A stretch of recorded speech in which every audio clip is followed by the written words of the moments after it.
জাতিসংঘ ৬০ মিলিয়ন মার্কিন ডলার বিনিয়োগ করবে সুন্দরবন সুরক্ষার জন্য। এছাড়াও ২৬০ মিলিয়ন মার্কিন ডলার বিনিয়োগ করবেন সুন্দরবনের উপর নির্ভরশীলদের জীবন জীবিকা নির্বাহের জন্য। মোংলা সুন্দরবন উপকূলীয় জীবিকার সুরক্ষায় শনিবার দিনব্যাপী নাগরিক সংলাপ হয়েছে। পিপুল ম্যান্ডেট ম্যানিফেস্টো টু অ্যাকশন সিরিজের অংশ হিসেবে পরিবেশ ও জলবায়ু বিষয়ক নাগরিক সংগঠন ধরিত্র রক্ষার আমরা সহ কয়েকটি সংগঠনের যৌথ উদ্যোগে এই সংলাপের আয়োজন করা হয়েছে।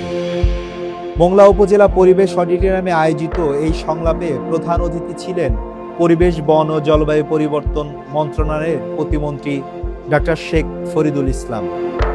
অধিবেশনে দক্ষিণ পশ্চিম উপকূলের জীবন জীবিকা ও ব্যস্ততন্ত্র নিয়ে আলোচনা করেন খুলনা সিটি কর্পোরেশনের প্রশাসন নজরুল ইসলাম মঞ্জু এবং আমির এজাজ খান এমপি, মোহাম্মদ আব্দুল আলিম এবং সহ অন্যান্য বিশিষ্টজনেরা।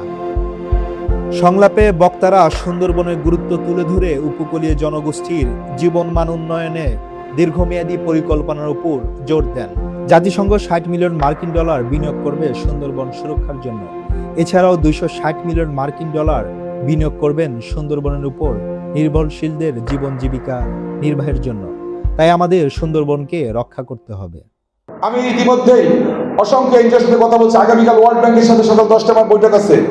তারা 60 মিলিয়ন ডলার ইনভেস্ট করবে সুন্দরবনের জন্য। ২৬০ মিলিয়ন ডলার তাদের একটা ফান্ড আছে সুন্দরবন অঞ্চলের জীবন জীবিকা, সুন্দরবনের সুরক্ষা, ইকোসিস্টেম সুরক্ষা, সুন্দরবনকে আরো লাইভলি করার জন্য তারা এই উদ্যোগগুলো নিচ্ছে। বিশ্ব সম্প্রদায় আমাদের টাকাগুলো দিচ্ছে। যারা এখানে এনজিওতে কাজ করছেন তাদের দায়িত্ব হচ্ছে এইগুলো যেন সঠিকভাবে ব্যবহার হচ্ছে, সঠিকভাবে মূল্যায়ন হচ্ছে।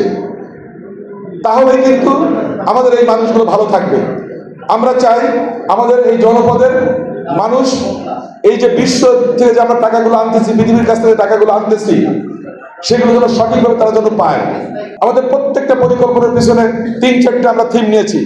প্রথমে ভ্যালু ফর মানি, এটা হচ্ছে প্রথম দিক, প্রফিট, থার্ড হচ্ছে জব ক্রিয়েশন, ফোর্থ হচ্ছে এনভায়রনমেন্ট ফ্রেন্ডলি। এই 4টার আলোকে আমরা প্রত্যেকটা জিনিসের চিন্তা করছি। আর আমাদের এখানকার যারা প্রশাসন তাদেরকে আমি বলবো যে সুন্দরবনের সুরক্ষা করে নিশ্চিত করে আমাদের প্রত্যেকটা কাজ করতে হবে এবং প্রতিনিয়ত স্কুল, কলেজ, মসজিদ, মাদ্রাসা, আমাদের নারীদের যে সংগঠনগুলো আছে, এনজিও, আইএনজিও, সবাইকে এই জিনিসটাকে তুলে ধরতে হবে, চুম্বক কথাগুলো।